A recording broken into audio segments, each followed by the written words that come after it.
Welcome back to the program. We are joined today by Ray McGovern, who spent 27 years in the CIA. He chaired the National Intelligence Estimates and also prepared the president's daily brief for President Reagan. So welcome back to the program, my friend. It's good to see you again. Thank you, Glenn. Thanks for inviting me. So I wanted to discuss with you the negotiation style of President Trump, which seems to be organized around maximum pressure and threats, of course. Um, but it does appear that at least with the great powers, it's somewhat ineffective because we now see that China has imposed, a really painful counter sanctions against not just the U.S. but the blockade of rare earth minerals, which threatens to demilitarize the U.S. to some extent. Russia will not move an inch away from its core objective in terms of ending NATO expansion to Ukraine. Iran will not capitulate, irrespective of what is being done. And even India has demonstrated it's prepared to walk away from the United States if it mounts too much pressure. So I was wondering how you make sense of this all, this maximum pressure and the great deal tactics of Trump. Does it offer, you think, a genuine alternative to traditional diplomacy? Well, it's an alternative, all right. I'm tempted to cite someone who was a big comedian during my day. His name was Jimmy Durante.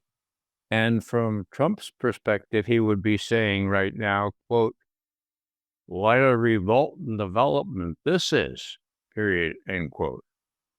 The world is crashing in on Donald Trump, and yet he is oblivious to it, or makes believe he's oblivious. He has this great triumph. Did you know 57, or maybe it was 59? He says both during this press conference about with Zelensky there. Nations that supported his miracle that he wrought in the Middle East recently. Did you know that he believes what his PR person said, namely that the president can, this is a quote, can move mountains by the sheer force of his will, period, end quote. Well, you've got a narcissist here, and it's in spades. Now, how do you handle a narcissist? How do you handle a narcissist who's a little bit divorced from reality? Well, Putin has come to see that the way you do it is, as my favorite psychiatrist friend, a retired psychiatrist, but a very well-renowned one and a very well-respected one. I forced him. Psychiatrists don't like to do this at a distance psychiatric descriptions, but this is what he said. Ray,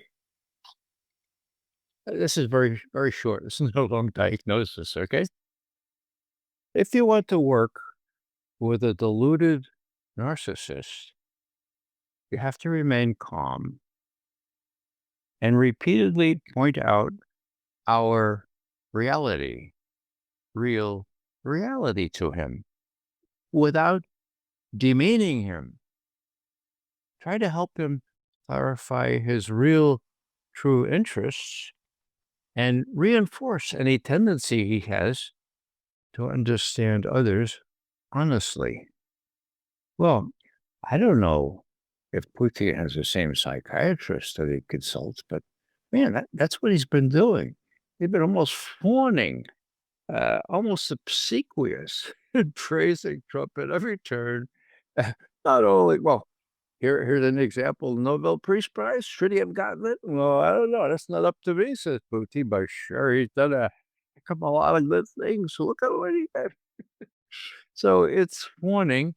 And this no wonder that people in Moscow, some of them in rather important positions, kind of fed up with this stuff. Now, Putin, in my view, says, "No, look, you guys, I've consulted the best psychiatrists and psychologists.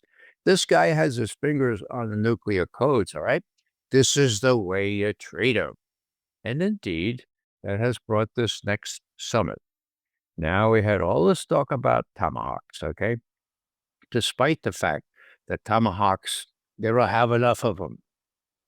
They shoot them, they fire them from submarines and ships. Ukraine doesn't have any ships or submarines. Oh, but they could fire them from land, from canisters. Yeah, but there aren't any so far. But yeah, they could build them maybe. It'd take me 2 or 3 years. Give me a break. It was never a practical suggestion. And Putin said precisely that. So did Lavrov. Lavrov on the 30th of September, I believe it was, at about a day, he says, look, as far as I know, no decision has been made yet, and it looks like this whole tomahawk thing is a kind of a sop to the Europeans to say, well, we're still rooting for you. We might get rid of this stuff. And Lavrov was right. What did Putin say the next day? With respect to the tomahawks, quote, this is another way to distract the attention from domestic problems in Europe. But at least what I see still, the United States leadership is more inclined to pursue a different policy, focusing on achieving national development goals. And that's the way I understand it, says Putin on the 2nd of October. So calmete, be calm. The next time next 2 days later, they have the head of Belarus saying, look, please, just be calm about all this. It's going to be okay. Um, we have to just sort of put this in perspective. And lots of Russians have said, look, there's a tendency to exaggerate. And, Maria Zakharova again says, look, this is a style. We have to get reconciled to the style. And so, whatever you think of this obsequiousness, it's it seems to be working, and I think that's a good thing. So what we have now is a summit coming up. And before that, of course, the big question about tomahawks, they had become a cause célèbre over the last 3 weeks, even though there's nothing to it. Even though, as I said at the outset 3 weeks ago, it's a red herring, it's a canard. There aren't any tomahawks that can get to Ukraine in any measure and time to affect the outcome. Okay, so now we have it coming to a head because Zelensky is coming Friday to the White House. So what happens? Well, in my view, what happened was uh, Putin says, put in a call to Trump, and they talked yesterday for 2.5 hours. And Putin said, now, you're not going to do anything really strange, like tell Zelensky he's going to get tomahawk, are you? Trump said, yeah, I don't think so. I think we got a way out of that. I'm going to say, not that we don't want to, but we just don't have enough because we have to, defend our own country, and we just have a certain. And indeed, that's correct. So anyhow, that's what happened just now. What did Putin say to the last? What was the next to the last question? Okay, next to the last question was, are tomahawks about to be discussed? They're going in behind closed doors, right? This is just an hour and a half ago. A correspondent, a journalist, are tomahawks about to be discussed? Trump.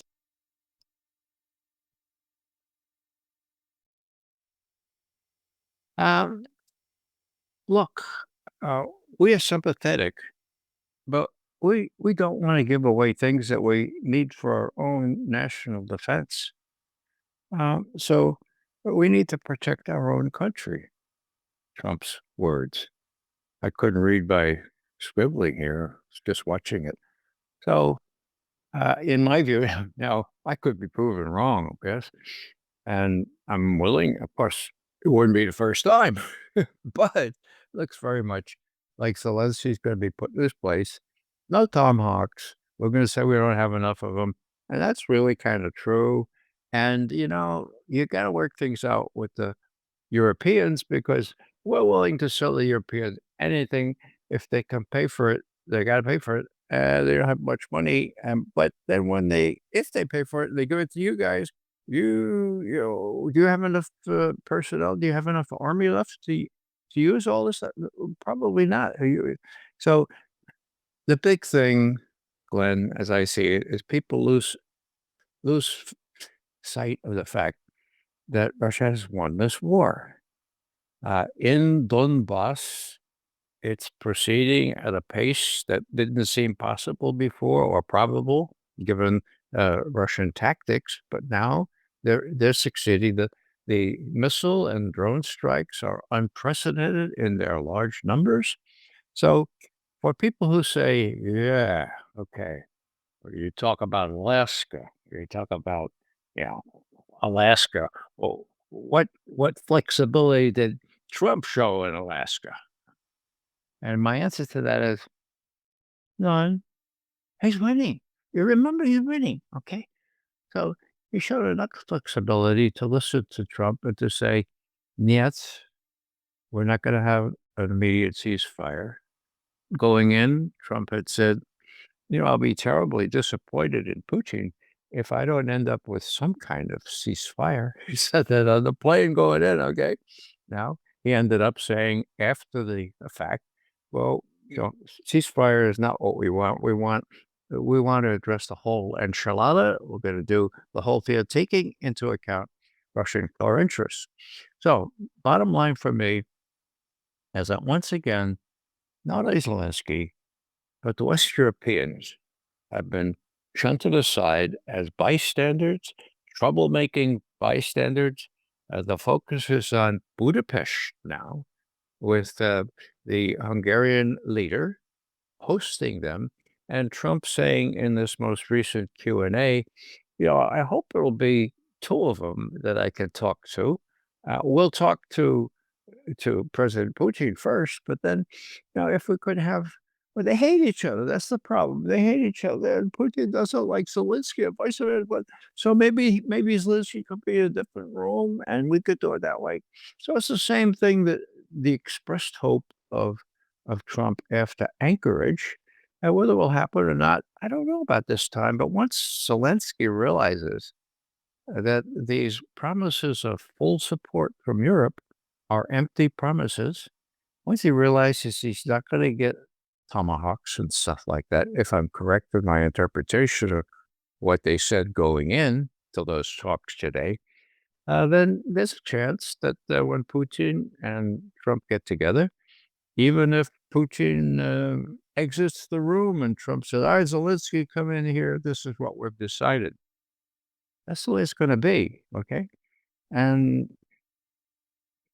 just two other things. One is the two chief goals of this offensive into Ukraine, which was not unprovoked, and I can prove that. Okay. The two aims were demilitarization. That means getting rid of most of the Ukrainian armed forces, which had been built up to NATO standards since 2014. Okay. Getting rid of them, and that's 90% accomplished. Now, the other thing, denazification, that's a tougher nut to crack. Will the Russians be satisfied with the kind of regime that praises people like Parubi and other fascists, other people who showed their mettle during World War II? I don't think so.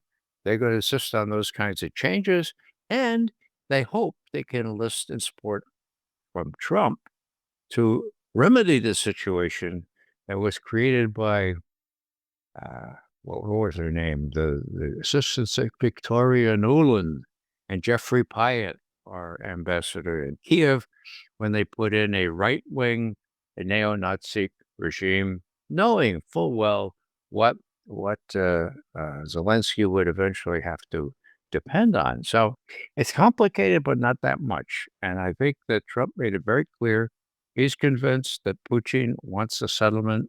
Putin really wants more than just a ceasefire, and he's probably going to get it if Trump has anything to say about it. Zelensky may be let in the room later, but he'll be told what the terms are. And if he says, no, we're not going to buy that, then I think Trump will say, okay, You go talk to your European friends and see what kind of aid they can get you. We'll sell them whatever they can pay for, but they're broke, for God's sake. Come to reality. Yeah, I've spoken to some Russian officials, and they often repeat what you just said, that let's not get too carried away by this style, the language, that this is yeah, just something to get used to. And also they seem a bit concerned that in the media there's some news reports almost seeming to aim for egging on a response from Russia, and trying to put yeah, create more and more tensions. And of course there's the Europeans. They seem to be very eager to well, emotional maybe about the whole issue, because again, the war, when the Europeans were convinced to join this proxy war fully in 2022, um, well, the circumstances were quite different. Now we see the Europeans essentially have to pay for everything. They have no say over how this will play out. The future of Ukraine will be decided in Washington and Moscow, but they have to pay for everything. They have to absorb all the consequences of the war, which we have already lost effectively, or at least they're coming close to it. And so they have no strategy. There's no plan. They're just hoping for something to come along, and then Trump, throws around this reference to tomahawks, and they're all hoping that this will be the Wunderwaffe, which will save the day, and get back to the normal of Western dominance. And it's not, yeah, it's not playing out. So when Trump goes back and forth, it's shaking the capitals, it seems, across Europe, because they always think, is he with us or against us? It's interesting to watch. But uh, from your experience, though, in intelligence and policy analysis, this consistent use of threats, because Trump does use this military threats, economic sanctions, personal insults. Um, he does the personal insult quite often, by the way. If you saw back in Egypt, he's kind of insulting while he's complimenting them. He just met with Zelensky. He tries to say how wonderful he looks in his little jacket. I mean, the way he lines up foreign leaders and talks down to them is it's quite interesting. Do you have any experience from this in international negotiations? Well, experience with presidents. Now, I was retired before George W. Bush, but remember he used to give everyone a nickname, you know? It's the same sort of syndrome. You demean people by labeling them in the way you prefer rather than their real name. It gets worse pretty thin, it wears real thin, except for somebody who is cool, calm, and collected, as Vladimir Putin. And I would thank God for that. My God, he's had ample reason to tit for tat, okay? And he said, no, these tats can be just dismissed as stylistic. That's just the way he is, okay? Now, do they like the way he is? Of course not. And my position since 2015 has always been Trump, my God, that's the last thing. Trump will be the last person that the Russians would like to have as president of the United States with his fingers on the nuclear codes. The thing that the Russians treasure above all other things is reliability, predictability, and Putin has pretty much said exactly that.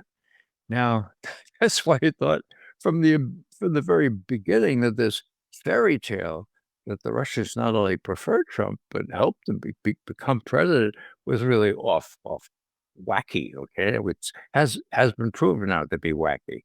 An operation by the deep state, the media, and the Democrats. A tough nut to unravel. And although I applaud the prosecutors who are trying to hold these people accountable right now, They're facing an uphill battle. In any case, this demeaning sort of thing, it comes into play.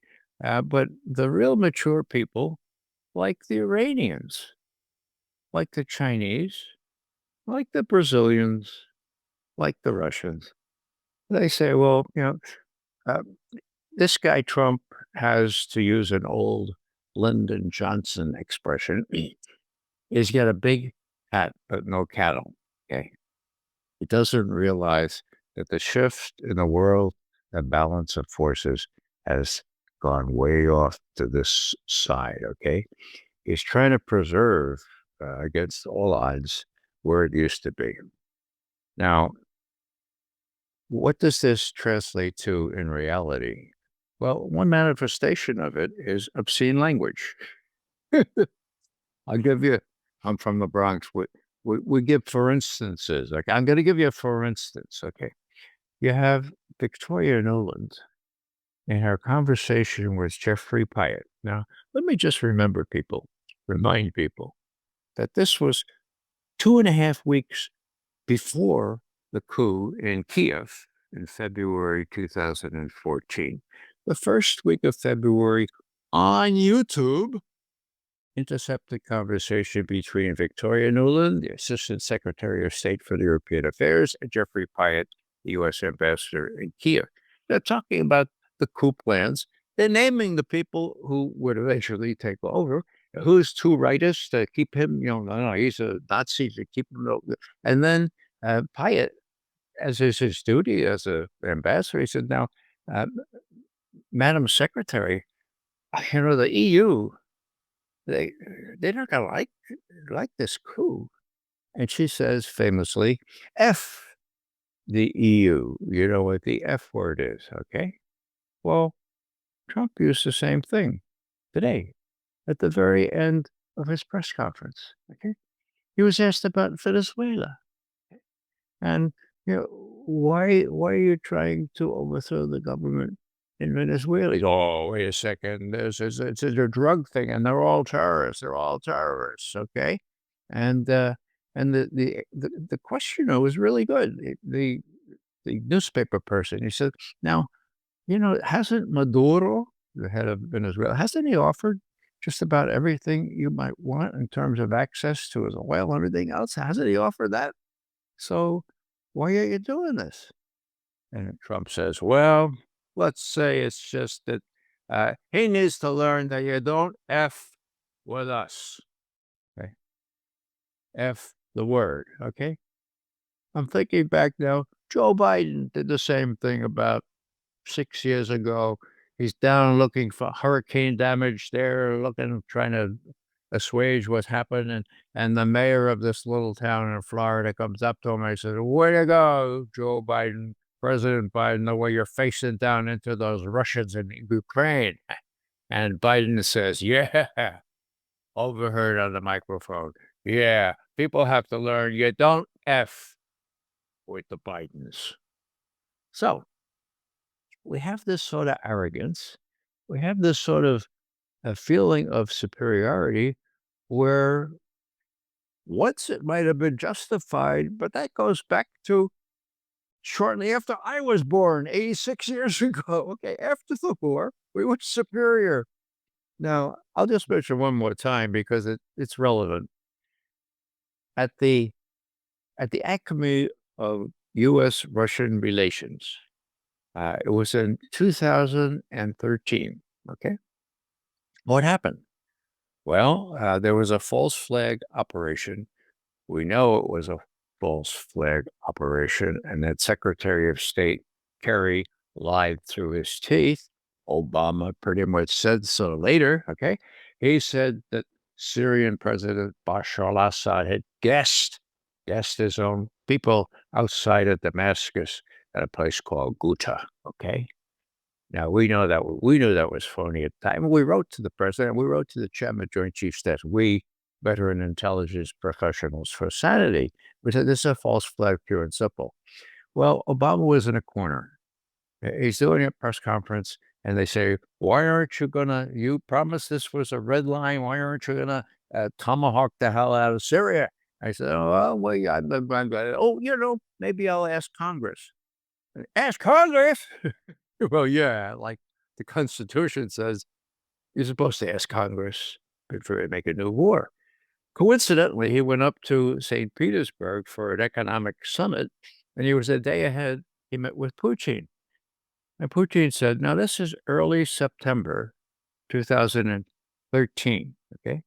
Met with Putin, and Putin said, look, I applaud Mr. Obama, your wish not to start another war. And I'm going to make it easy for you because I have just persuaded the Syrians to give up all their chemical weapons, such as they are, for destruction under UN supervision on a vessel specifically outfitted for destroying chemical weapons. Obama says, what? He said, I've done that. And tomorrow, the Syrian foreign minister is going to announce it. What do you think? Obama says, so why don't I have to war then? And Putin, yeah. In other words, Putin pulled his chestnuts out of the fire, okay? And the deal was reached without Kerry. Kerry was traipsing around Western Europe, drumming up support for a war against Syria. And finally, Obama told him, look, John, sorry about this, but we worked out a deal here. You go back to Geneva and do the details. And indeed, at the end of September, this was reached. Now, what's my point here? Well, it was such a euphoric time for those of us who realized that finally the Russians and the Americans, without John Kerry and other neocons, were able to do a deal to avoid a war, okay? Next thing you know, on the 12th of September, Putin writes an op-ed in the New York Times. Op-ed in the New York Times. Vladimir Putin, President, Russian Federation. What does he say? He praises the deal, says we avoided a war, and get this, I really treasure the increasing trust that exists, not only between our two countries now, but between President Obama and me personally. However, the Russians, as you know, have this adnaka. It's always the knockout punch. Adnaka, however, I have to say I do not agree with what the president said just last week in a major speech about American exceptionalism, that some countries are more exceptional than others. I think that there are different countries. They differ in their advancement toward democracy, in their poverty or their enrichment, or they differ in many ways. But when I look at all these countries, I think God sees these countries as all being created equal. Wonder where we get that created equal bit. But he writes in the New York Times, that's the last paragraph, and I was reliably informed that he penned that or banged that out himself. Okay. Whoa, that's the 12th of September, 2013. What happened? Enter Victoria Nuland. Enter, well, $5 billion of support for Ukrainian aspirations to join the West, as she admitted in December of 2013. And then enter the coup, which is the only coup that I know of, and I know a little bit about coups, that was advertised 2.5 weeks ahead on YouTube. There's a little footnote here, Glenn. You know, why was Putin still in Sochi, for God's sake, when this coup took place? Well, for the same reason that I was sitting around comfortably in Washington. You know, when a coup is blown, it's not so technical a term in intelligence, you blow a coup, it doesn't happen, right? And more so, Putin had been informed that there had been an agreement supervised by the German foreign minister at the time, Steinmeier, the British, and also the Polish people. They would guarantee a peaceful transition of power. Yanukovych would be having early elections and exiting quietly. And the whole thing on the Maidan had died down. The next morning, of course, there was chaos there. So I sympathize with Putin. He wanted to close up the Olympics, and he waited to do that. And then he went back, and on the next day, the 15th, the 15th of February 2014, he got his national security people and his generals together and said, "What's the first thing we have to do here?" And they said, quite understandably, well, the last thing we want is Crimea and our only naval all year round ice-free naval base to be part of NATO, huh? So, we gotta do that. And what happened? Well, Putin said, "Well, my God, wasn't Crimea part of Russia in the beginning?" Yeah, they were. Well, what happened? Oh, well, when Stalin died, Khrushchev, who was very close to Ukrainian power brokers, he was born right on the edge of Ukraine. Uh, he needed a lot of help, and so he said, "How do I get more influence in Moscow, which I need?" Stalin didn't need it, and so he decided, well, doesn't really matter of which. Ukraine is part of the USSR. Let's give Crimea to Ukraine.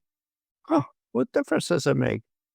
Well, then, of course, as you know well, the Soviet Union imploded. Ukraine became a separate nation. Oh my God. Crimea becomes part of Ukraine. And so that's the story they told Putin. Putin, I could see Putin saying, "Well, all right, well, how did Khrushchev do that?" Oh, well, in those days, Mr. President, you had a ukaz, call it ukaz, they edict so you just said, "Will Ukraine, Crimea now be part of Ukraine," and that's how he did it. Okay, Putin. Putin's a lawyer, all right? Hey, that doesn't sound right to me. How else could we do this? Well, let's have a plebiscite. Long story short, they had a plebiscite. It's like 90+% for rejoining Russia rather than submit to the coup regime in Kiev. And that's the way that went down. I'm sorry for all this history here, but I want to point out that in mid-September 2013 was the recent high point of détente, merging rapprochement between a level-headed Putin and a guy like Obama who saw more merit in dealing than doing a war that he didn't want to do. And then by February, what's that? 2 months and well, you do the math. I think it's about 6 months, right? Okay. All of a sudden, Victoria Nuland and that crew prevails, that prevailed in Obama to tolerate a coup in Kiev. I mean, what could possibly go wrong? Maybe we'll get Crimea.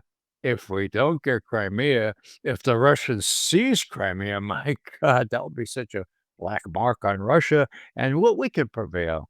Last thing I'll say here, Glenn, and this is the kind of the most important thing.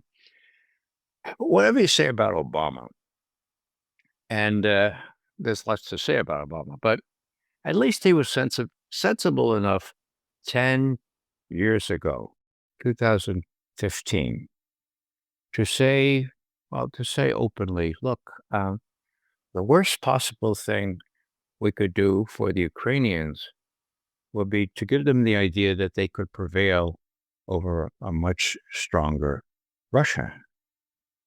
And he had a deputy secretary of state at the time. Forgive me if I've told this story before, but it's worth repeating. The deputy secretary of state, "Yes, sir, Mr. President, you are absolutely right. For every weapon we could give Ukraine, the Russians could match, and then they could double, and then they could triple, and then they could quadruple, period, end quote."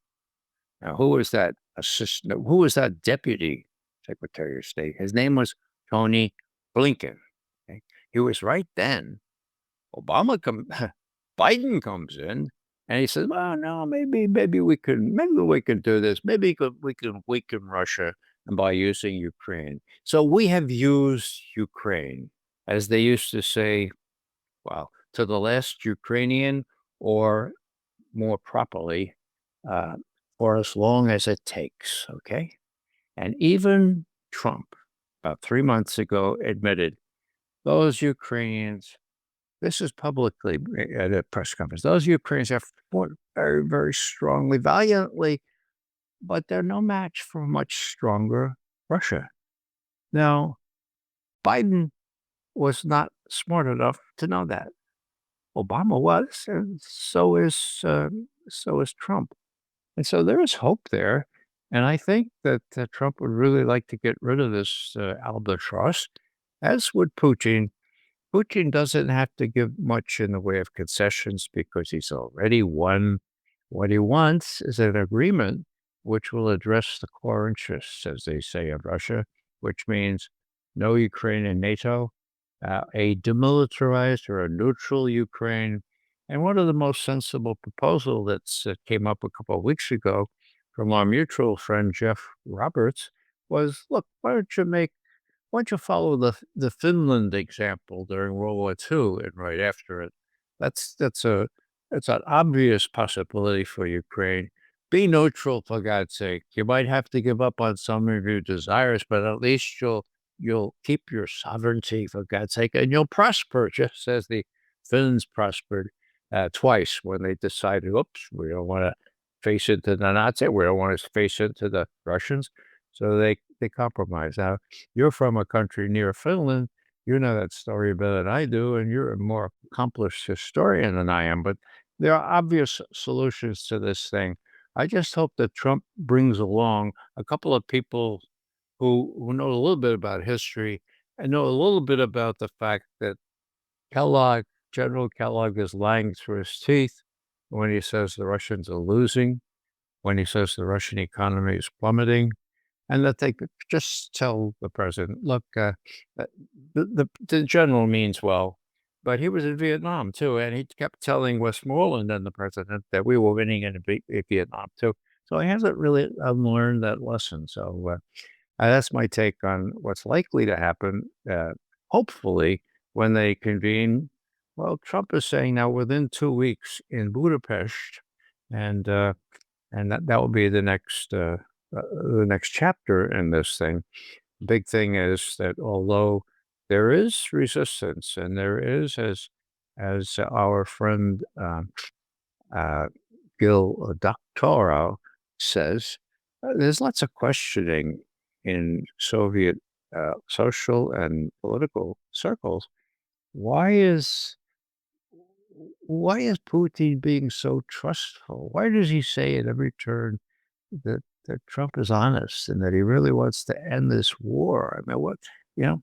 So this came up in a very specific way just 10 days ago when the deputy foreign minister, a fellow named Sergei Ryabkov, allowed us out. My God, the spirit of anchorage has been exhausted or extinguished, depending on your translation of the Russian word. And he took a lot of criticism, open, specific, personal criticism on that by his uppers, by people close to Putin and by Putin himself. Now, this is a symptom. I mean, there are a lot of people that have been taken to the cleaners. And maybe the last thing I'll say on this is Ryabkov. Who is he? Well, he was ambassador here for many, many years in the U.S. He's the most accomplished guy next to Lavrov as a diplomat. He's probably taking Lavrov's place eventually. But he has a really, really bad experience. Okay. Suffice it to say that when the Russians offered their draft treaty, which could have easily prevented the war in Ukraine, and Blinken said, we're not even going to respond to that. And NATO's Stoltenberg, we said no. Okay. Well, there were people taking it seriously. And Putin and Biden, mind you, set up an exchange in Geneva for the 9th and the 10th of 2022 with Wendy Sherman as leading the State Department group and a fellow named Sergei Ryabkov leading the Russian delegation. So they meet on the 9th, okay? And Ryabkov says, Wendy, So glad to meet with you. It's just nice we can do this over dinner. We're so enthusiastic. Ushakov, after he got finished putting out that readout of the telephone call between Biden and Putin on the 30th of December, just 10 days ago, and we rejoiced on New Year's. It was just great. So now let's get down to brass tacks. Let's negotiate this commitment that Biden made on that telephone call not to put offensive strike missiles in Ukraine. And Wendy said, huh? And Yapkov said, what do you mean, huh? You have no instructions to flesh this out here? I never heard, but no, that is news to me. Okay. So that's the 9th, 10th of January. On the 21st of February, okay, months later, Lavrov corners Blinken, who happens to be in Geneva at the time. And he says, Tony, what's with this? Your president made a promise on the 30th of January 2021 not to put offensive strike missiles in Ukraine. We thought that was a big deal because it addressed 5 of the 8 points we made in that draft treaty. And we were really happy. And when they get to Geneva, Wendy Sherman says, she never heard about it. What's going on, Tony? Tony says, forget about it. The president was alone, at home alone over Christmas, okay? He was in Delaware. That's where he lives. And neither Sullivan or I were with him, so forget about it. We're not going to do any limits on offensive strike missiles on Ukraine. We can talk. Well, we can talk about maybe limiting the number of them or something like that. But forget about what you say that Biden promised. Now, that went down sort of sour. Okay, and just 3 weeks later, the last conversation between Biden and Putin, the very last one, telephone, on the 12th of February, so just 10 days before the invasion of Ukraine. The readout was Biden refused to talk about the promise he made with respect to not introducing offensive strike missiles in Ukraine, and also refused to talk about refusing to put Ukraine into NATO. So 10 days later, you have the invasion of Ukraine. There are lots of other reasons why I say that invasion was not unprovoked. Okay. It was provoked up to kazoo. Okay. Was it full scale, which is the other label the press? No, it was not full scale. It was about 90,000 troops. Where'd they go? They went up toward Kiev. What happened? They stopped. Why did they stop? Because Putin and Zelensky personally had their personal representative negotiate a deal, which they reached in Istanbul in early April 2022, 6 weeks after the war started. And as a sign of goodwill, the Russians, which had parked those tanks on a highway, we all, what the hell is this? They parked that on the highway, okay? They didn't get bogged down in the mud, like a lot of people said. They were on the highway, and they took the same highway. They went into reverse, so they turned around and went home. Why? As a gesture of goodwill, because they had initial this treaty, this understanding, which also included a prohibition on Ukraine entering NATO. So, what's the long and short of that? It was not full scale invasion. It was a limited invasion to scare the hell out of Zelensky so that he would come to terms and say, all right, we now forswear any intention of becoming part of NATO. What happened? Well, we have the Ukrainian negotiators, as well as the Russian negotiators, explaining exactly what happened. Boris Johnson came in at the behest of the US and the UK and said, no, don't sign it. Don't sign it. Bad enough you initialed it, but if you sign that, we're not going to support you, okay? But if you don't sign it, we'll support you for as long as it takes. And sadly, Glenn, now is the time. It's as long as it took And Trump recognizes that there's no possibility that Ukraine can win no matter what his advisor, General Kellogg, tells him. And so he wants to do a deal with Putin. Putin is more than willing to do a deal because he doesn't want to get into another Vietnam in Ukraine. He'd be happy to stop where he is with maybe a little bit more of Donetsk, okay? So you have a guy who's winning, a guy who wants to do a deal just to get that off the table, okay? And I think, as I've said before, that Putin is willing to provide as much lipstick as Trump seems to need to disguise the fact that put this lipstick on this pig of defeat, and you have a diminishing of tensions in Europe, and the Europeans will have to go back into their place and say, well, this was a bad idea. Let's now turn our attention to rehabilitating our own countries and not wasting a lot of money buying American weapons to sell to the Ukrainians who don't have any money and don't have any troops. I mean, outside of that, that's a great deal that has been proposed. Selling to the Europeans, Europeans giving them to Zelensky, and Zelensky having no troops or no specialists to use them. Bear in mind, tomahawks would ipso facto require years of U.S. personnel operating them and operating all the systems that go into that project. And that is something that Trump, as well as Putin, does not want to see happen.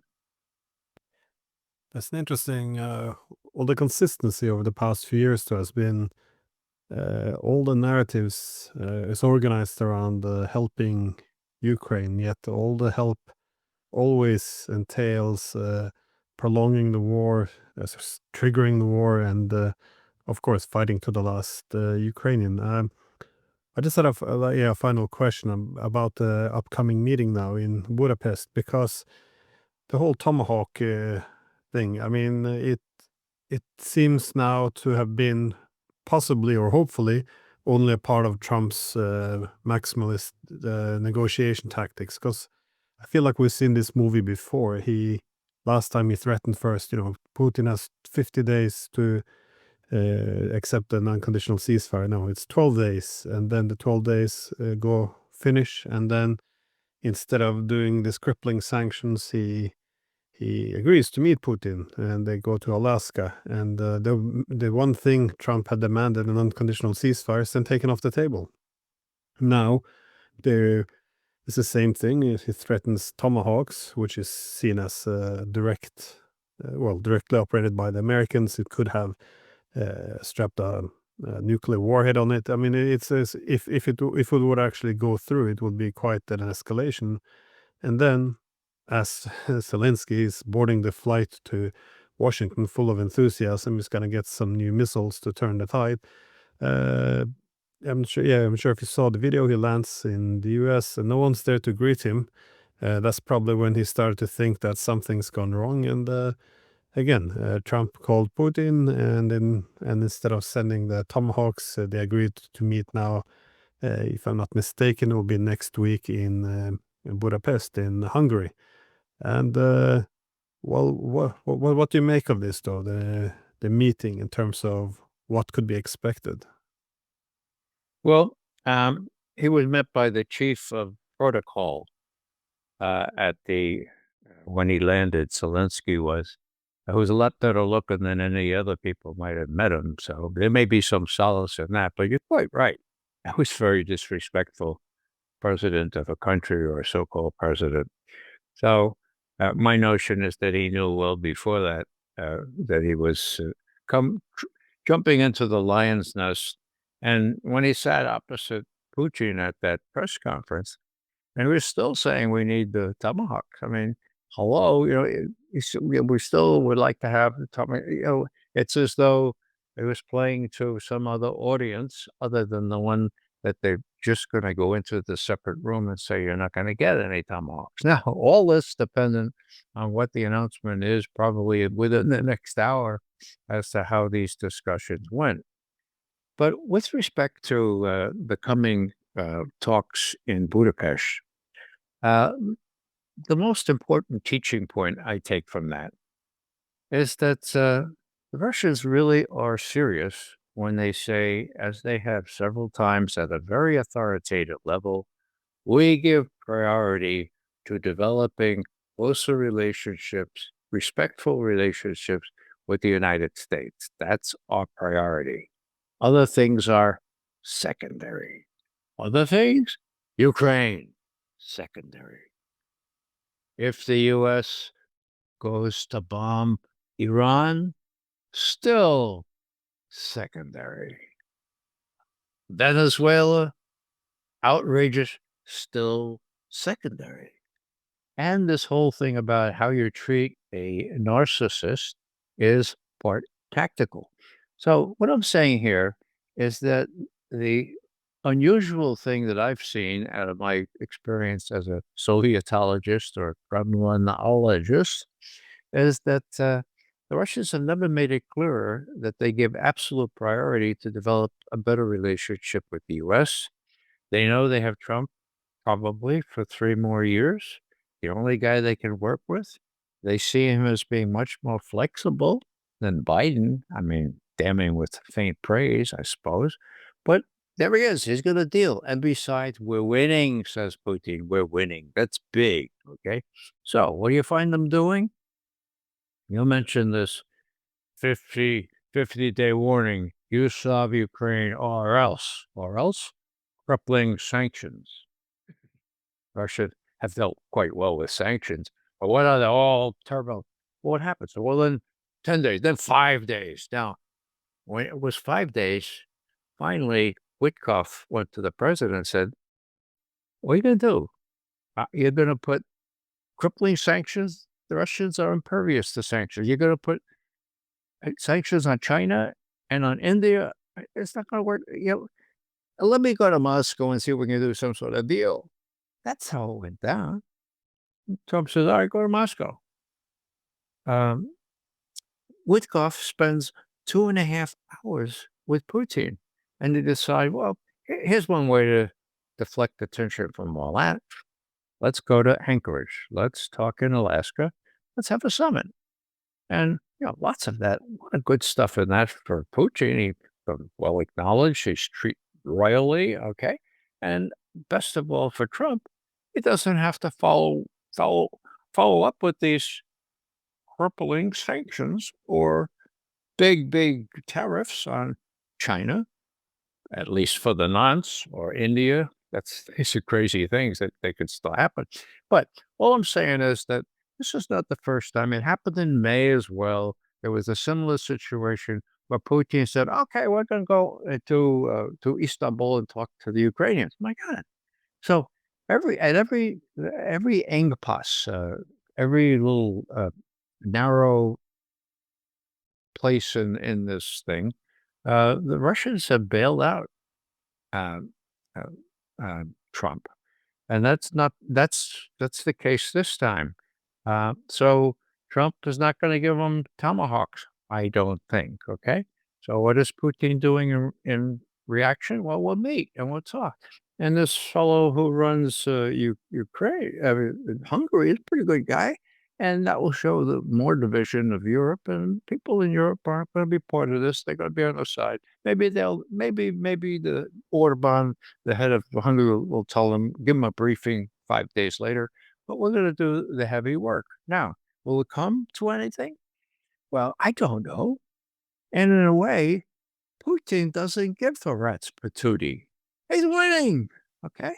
As long as he can prevent the worst from happening, he'll suffice to say he'd like to just continue winning until such time as there is no Ukrainian army anymore. And that's likely to be before the end of this year, my military experts tell me. So he's patient. He's prudent, and he's playing to Trump. And if he can get Trump to cooperate in creating a more stabilized uh, architecture that takes into account Russia's security interests and prevents Ukraine from ever becoming part of NATO, well, then so much the better. But he doesn't need it. he's willing to meet Trump halfway, and he sees some is Trump well, whether he sees him as a really interested person in peace, and I believe he does, even if he's very cynical on that, Trump's the only guy he can talk to for 3 years, so this is the name of the game. There are talks, there are contacts, and that's probably the biggest thing about the summit in Alaska and the biggest thing about tomahawks. It is my view that when all this hit the fan, so to speak, publicly, Lavrov was talking to Rubio and Witkoff was talking to others and Ushakov. And they said, okay, look, this is going to play out in the press. We'd have to deal with it eventually.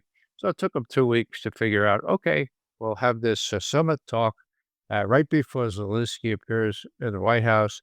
In the White House, you guys read him the riot act, see if you can put some harness on him.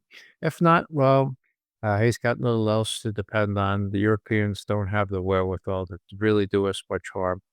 So let's relax. And as the Russian premier Lukashenko said, look, be calm, okay? Be calm. These things happen. It's going to be all right. You watch, you just watch. And of course, that was right before Putin and Trump agreed to this summit. And now we'll see what happens in Budapest. Yeah, no, well, it would be interesting to see what comes out of this. But you're correct. The Europeans are not happy that it's being arranged in Budapest because the EU even punished Orban for visiting Moscow and attempting to get Zelensky and Putin to find some political compromise. So they're not happy with him with this at all. But again, this is nothing you can really do anymore about it. But I think the Europeans are quite lost now. I have an American colleague who was recently in Ukraine meeting with people like high people like Budanov and Umarov and all, and essentially the takeaway was that they're not very happy with the Europeans these days. Not as much as Arestovich, of course, who now essentially blames a lot of this on almost solely on the Europeans, but it will be quite interesting, and it will be.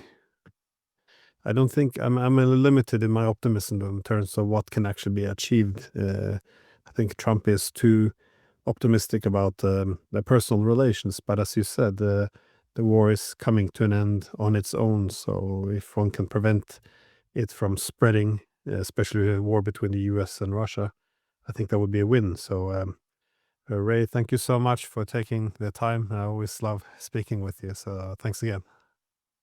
You're most welcome. Now let's watch, see what the outcome of this conversation that was going on as we spoke, whether we're right in thinking that the tomahawk issue is a red herring or a canard. I hope we're right. And if we're not, then we have to go back to the drawing board and see what's going to happen next.